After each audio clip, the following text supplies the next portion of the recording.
Oke, berarti ada sangkut pautnya dengan kerajaan Johor juga, geng ya. Kerajaan Johor meminta bantuan dengan Ratu Kaliamat di Jepara ya untuk mengirimkan pasukannya menuju ke Melaka, geng. Berarti sebelum Jawa kita merdeka ya antara Indonesia dan Malaysia ini sebenarnya kita sudah menjalin kerjasama, geng, untuk mengusir penjajah ya. Wah, oke. Aku di sini agak terharu ini di sini, geng ya.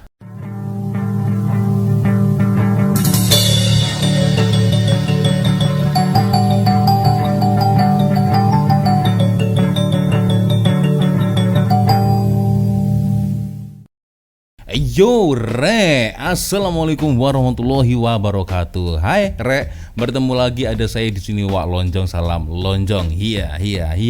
Apa kabar kawan-kawan? Semoga semua dalam kondisi yang sehat ya. Amin ya robbal alamin. Dan saya doakan semoga untuk kalian yang ada di luar sana yang mungkin ada masalah, ada problem ya di tempat kerja, problem di sekolah, problem dengan keluarga, dengan suami, dengan istri ya. Saya doakan semua problem kalian guys, semua masalah kalian akan dipermudah, dilancarkan oleh Allah Subhanahu wa taala ya. Amin ya robbal alamin. By the way, geng, beberapa jam yang lalu itu ada salah satu subscriber yang minta saya untuk mereview sebuah video sejarah yang sepertinya cukup menarik ya. Tapi sayangnya beliau ini tidak mau disebutkan namanya, geng ya. Oke, langsung saja kita akan buka, geng ya. Seperti apa videonya, dan ini dia. Sebuah video dari pegawai jalanan, geng ya. Waduh, kalau bicara tentang channel pegawai jalanan, geng ya, ini ketika saya awal-awal bermain YouTube ya, atau menjadi seorang YouTuber, saya itu dulu sering banget, geng, sering sekali mereaction video-video dari pegawai jalanan, geng ya. Di sini channelnya memang sering sekali mengulas sejarah, ya kan, mengulas hal-hal apapun itu yang sekiranya menarik ya, terutama sejarah ya. Dan tajuk dari video ini, geng, cukup menarik ya, yaitu ribuan tentara dari Jawa mati di lokasi yang sekarang menjadi wilayah Malaysia. Sepertinya saya tahu di mana wilayahnya itu, geng ya. Oke, hari ini kita akan belajar sejarah ya dari channel pegawai jalanan. Tapi seperti biasanya, Rek, hanya sekedar mengingatkan untuk kawan-kawan yang mungkin belum sholat, Rek, jangan lupa sholat dulu. Oke, langsung aja kita mulai, geng. Videonya seperti apa ya? Nah, ini dia sejarah kematian ribuan pasukan Jawa ketika membantu saudara serumpunnya di Melaka ya.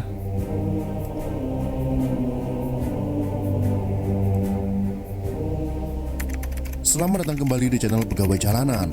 Semoga informasi yang kami sajikan ini bisa bermanfaat untuk kita semua. Silahkan kalian simak video ini agar kalian bisa menangkap informasi yang kami sajikan. Oke. Selamat menonton.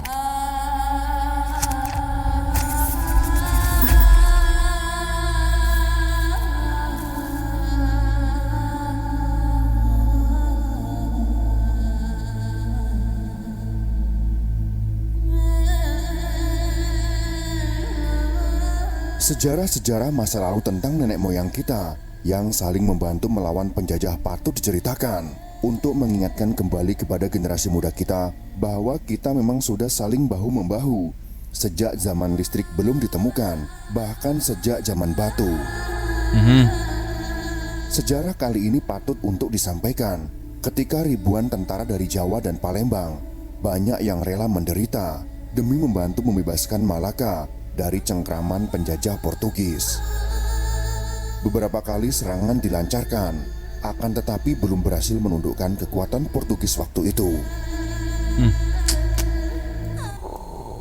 Banyak yang meninggal, geng ya.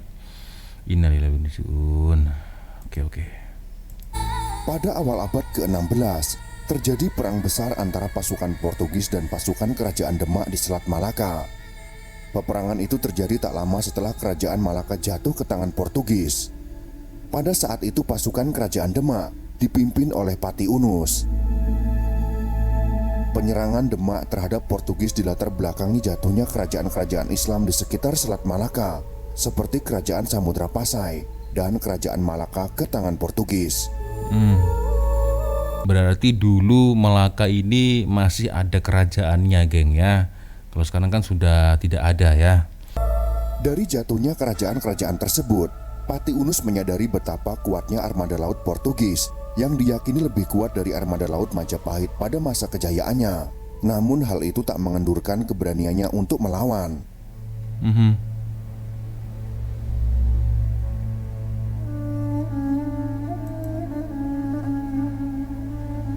Berbekal 100 kapal beserta 5.000 tentara gabungan dari Jawa dan Palembang, Pati Unus melancarkan penyerangan pertamanya pada tahun 1513 yang dikenal dengan nama Ekspedisi Jihad Pertama. Oke. Tiba di Malaka, pertempuran antara Portugis dan Demak tak dapat dihindarkan. Lalu siapa pada akhirnya yang akan memenangi pertempuran ini? Seram. Dalam penyerangan ke Malaka, pasukan yang dipimpin Pati Unus terdiri dari 100 kapal dan 12.000 personel. 30 kapal diantaranya merupakan jenis jung besar seberat 350 sampai 600 ton. Wah. Kapal-kapal itu membawa banyak pasukan artileri yang dibentuk di Pulau Jawa. Kapten Portugis yang memimpin perang melawan Demak, yaitu Fernão Pires de Andrade, menuliskan surat kepada rekannya, yaitu Alfonso de Albuquerque, dalam menggambarkan besarnya jung milik pasukan Demak. Kapal itu benar-benar sangat mengerikan, bahkan tidak ada orang yang pernah melihat sejenisnya. Butuh waktu 3 tahun untuk membangunnya. Tembakan meriam yang saya miliki di kapal saya berhasil masuk tapi tidak bisa tembus. Di dalam kapal itu ia membawa 1.000 orang tentara. Yang Mulia dapat mempercayaiku bahwa itu adalah hal yang sangat luar biasa untuk dilihat, kata Fernão kepada Albuquerque. Oke. Pertempuran hebat pun terjadi di Selat Malaka antara armada kapal Portugis dengan armada Demak. Mereka bertempur habis-habisan. Namun armada Portugis lebih canggih dengan senjata meriamnya. Sebanyak 70 kapal dan perahu Demak berhasil dihancurkan oleh Portugis. Sebanyak 800 pasukan Demak tewas dalam pertempuran itu. Meskipun dikalahkan, Pati Unus berhasil melarikan diri dan berlayar pulang menuju Demak. Dia kemudian mendamparkan kapal perangnya sebagai monumen perjuangan melawan orang-orang yang disebutnya paling berani sedunia. Karena keberaniannya pergi ke Malaka dan menyerang Portugis, Pati Unus kemudian mendapat julukan Pangeran Sabranglor. Dia pun kemudian naik tahta menjadi Raja Demak menggantikan Raden Fatah. Oke. Perlawanan Pati Unus terhadap Portugis tak cukup sampai di situ. Kegagalan atas ekspedisi jihad pertama rupanya dipelajari betul oleh Pati Unus. Dia kemudian mempersiapkan diri untuk perang selanjutnya dengan membangun sebanyak 375 armada kapal perang baru di Goa, Sulawesi. Jadi ketika kekalahan pertama ya, Pati Unus ini dia belajar geng ya dari pengalamannya. Sepertinya dia akan mengulangi peperangan itu lagi geng ya. Jadi dia belajar dari kekalahannya ya, dia menyusun strategi dengan membawa kapal sebanyak-banyaknya ya. Hingga akhirnya pada tahun 1521, Pati Unus yang saat itu sudah menjabat sebagai raja memutuskan ikut ekspedisi ke Malaka dengan membawa 375 armada kapal baru itu. Oke, ke Malaka lagi ya. Sebelum diberangkatkan, armada itu terlebih dahulu mendapat pemberkatan dari para wali tanah Jawa yang dipimpin oleh Sunan Gunung Jati. Namun ternyata kedatangan armada kapal perang yang besar ini telah diantisipasi oleh Portugis. Kapal yang ditumpangi Pati Unus terkena meriam saat akan merapat di pantai.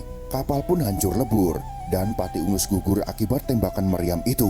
Innalillahi wa inna ilaihi raji'un.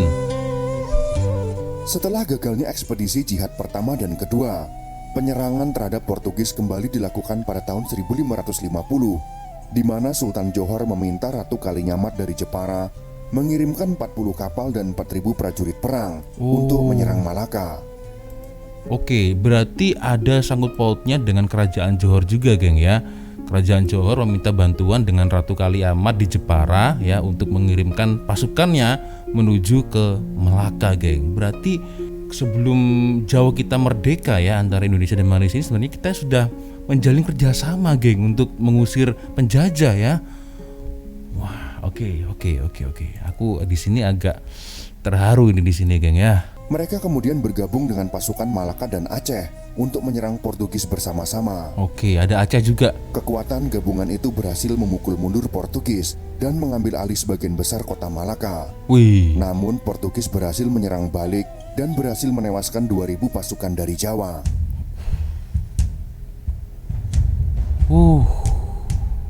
2000 tentara Jawa. Ekspedisi dilanjutkan lagi oleh Ratu Kalinyamat pada tahun 1574 dengan kekuatan 300 kapal dan 15.000 personel.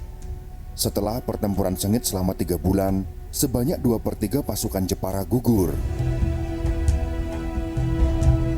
Karena serangan ini, posisi Portugis di Maluku semakin terjepit karena bala bantuan datang terlambat. Hal ini membuat Sultan Babulah berhasil mengusir Portugis dari Kesultanan Ternate pada tahun 1575. Benteng-benteng Portugis di Ternate, yaitu Tuloco, Santa Lucia, dan Santo Pedro, jatuh dalam waktu yang singkat, menyisakan São João Baptista sebagai pertahanan terakhir. Di bawah komando Babulah, pasukan Ternate telah mengepung São João Baptista dan memutuskan hubungan benteng tersebut dengan dunia luar. Selesai pengepungan, pasukannya pun menyerang wilayah-wilayah yang menjadi pusat misi Yesuit, Ordo Gereja Katolik di Halmahera pada tahun 1571. Pada tahun 1571, sebuah armada Ternate dengan 6 kora-kora besar di bawah pimpinan Kapita Kalasinka menyerbu Ambon. Tentara Portugis yang dikomandoi Sancho de Vasconcelos berusaha susah payah untuk mempertahankan benteng-benteng mereka. Pasukannya pun kehilangan kekuasaan di laut atas perdagangan cengkeh. Pada tahun 1575, sebagian besar tanah Portugis di Maluku telah diambil alih oleh Ternate. Hanya tersisa São João Baptista yang masih dalam pengepungan. Oleh sebab itu, Portugis pun menyerah dan pergi meninggalkan Ternate. Sultan Babulah berjanji jika Portugis menyerah, maka mereka tidak akan disakiti. Portugis pun hengkang dari Maluku dan tidak ada satupun dari mereka yang dilukai. Seperti itu. Itulah kisah sejarah yang patut menjadi pelajaran dan modal persatuan. Nenek moyang kita sudah bahu-membahu tidak pandang suku dan agama untuk mengusir penjajah dari bumi Nusantara, walau nyawa sebagai taruhannya. Orang-orang Aceh, Melayu, Jawa, Bugis dan lain sebagainya bersatu padu membangun serangan ke Malaka yang saat itu dikuasai oleh bangsa Portugis. Banyak dari mereka yang tewas saat penyerangan itu dan menjadi pahlawan yang tidak tercatat namanya. Semoga video ini bisa bermanfaat untuk kita semua. Jika kalian suka dengan video ini, silakan berikan jempol ke atas. Dan jika kalian menganggap video ini bermanfaat, maka bagikanlah untuk teman-teman Anda yang lain.